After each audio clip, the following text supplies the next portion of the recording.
बिहार के मुजफ्फरपुर में 11 साल की लड़की का क्रूरता से बलात्कार किया गया और चाकुओं से गोद दिया गया।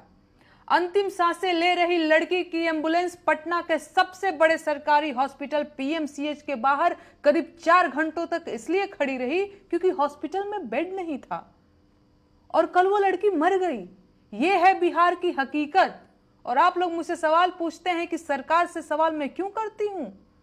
मैं सवाल इसलिए करती हूं क्योंकि जिन्हें सवाल करना चाहिए वो लोग सरकार की चापलूसी और दलाली कर रहे हैं। मैं सवाल इसलिए करती हूं क्योंकि मैं बिहार की इस दशा को नहीं देख सकती और मुझे इसमें सुधार चाहिए। मैं सवाल इसलिए करती हूं क्योंकि मुझे प्रेम है अपने बिहार से, लेकिन मैं मूर्ख नहीं हूं। मैं जानती हूं कि बिहार के लोगों के साथ बहुत बड़ी ठगी हुई है और उन्हें अभी भी ठगा जा रहा है। मैं खुद चाहती हूं कि बिहार के लोग बिहार पर गर्व करें, बिहारी होने पर गर्व करें और पूरा देश बिहार और बिहारियों को सम्मान की नजर से देखे। लेकिन जो सच है वो ये है कि बिहार इस वक्त बहुत बुरी हालत में है और इस बात पर बिल्कुल गर्व नहीं किया जा सकता। हर वो आदमी बिहार को ठग रहा है जो बिहार वालों को बिहारी होने पर गर्व करने के लिए कह रहा है। अरे किस बात पर गर्व करना है भाई आपको? बढ़ते अपराधों पर या भयंकर बेरोजगारी पर, गिरते पुलों पर या बर्बाद हो चुकी शिक्षा व्यवस्था पर? किस बात पर? मुजफ्फरपुर की एक लड़की बलात्कार के बाद चाकुओं से गोद डाली गई और उसे इलाज के लिए पटना आना पड़ा। बिहार की कानून व्यवस्था का हाल तो पूरी दुनिया जानती है, पर क्या यह सवाल नहीं पूछा जाना चाहिए कि मुजफ्फरपुर में अच्छा अस्पताल क्यों नहीं है? बच्ची का इलाज वही क्यों नहीं हो पाया? कौन पूछेगा यह सवाल? मीडिया तो सरकारों की चापलूसी और कराची पर मिसाइल दागने में व्यस्त है और आम जनता मोदी जी की चुनावी रैलियों में जाकर दिहाड़ी कमा रही है, मंच पर खड़े मोदी जी का पराक्रम सुन रही है, मोदी जी की नसों में सिंदूर बह रहा है और आम जनता बिरयानी पैकेट के इंतजार में सारी बकवास सुनती जा रही है। तो मुझे बताइए अब क्या किया जाए? सवाल पूछना छोड़ दिया जाए? सत्ता में बैठे लोग तो यही चाहते हैं, इसीलिए तो एक सवाल पूछने पर एफआईआर करवाते हैं, इसीलिए तो मुझे गालियां देते हैं क्योंकि उनके पास मेरे सवालों का कोई जवाब नहीं है। इसीलिए तो वो सवाल पूछने वाली सारी आवाजों को लालच देकर और डर दिखाकर बंद कराना चाहते हैं। मुझे बताइए, मोदी जी की नसों में सिंदूर बहने से बिहार की स्वास्थ्य व्यवस्था कैसे ठीक होगी? क्या मोदी जी की नसों का सिंदूर उस बेटी की जान वापस ला सकता है जिसको बलात्कार करके मार दिया गया?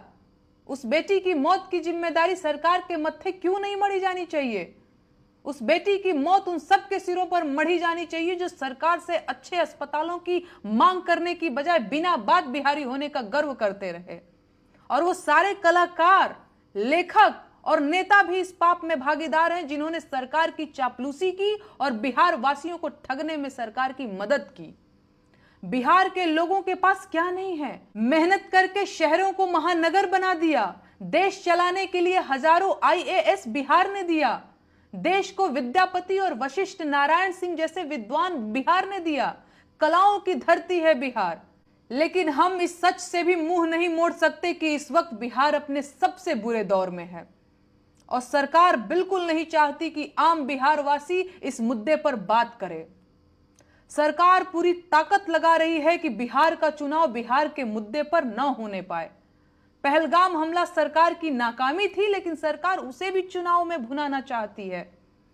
बिहार के लोगों को यह बात गांठ बांध लेनी चाहिए कि बिहार की असली समस्या बेरोजगारी, अशिक्षा, खराब स्वास्थ्य व्यवस्था, खराब अस्पताल, खराब शिक्षा व्यवस्था, बढ़ते अपराध और भयानक भ्रष्टाचार है।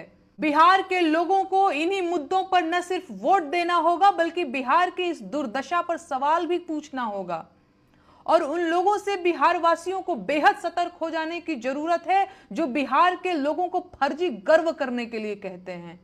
ये लोग आपके दुश्मन हैं, ये लोग सरकार के एजेंट हैं जो बिहार की दुर्दशा से बिहार के लोगों का ध्यान भटकाना चाहते हैं। सबसे पहले बिहार को गर्व करने लायक बनाइए, खराब चीजों को ठीक कीजिए, उसके बाद ऐसा गर्व कीजिए कि पूरी दुनिया देखती रह जाए।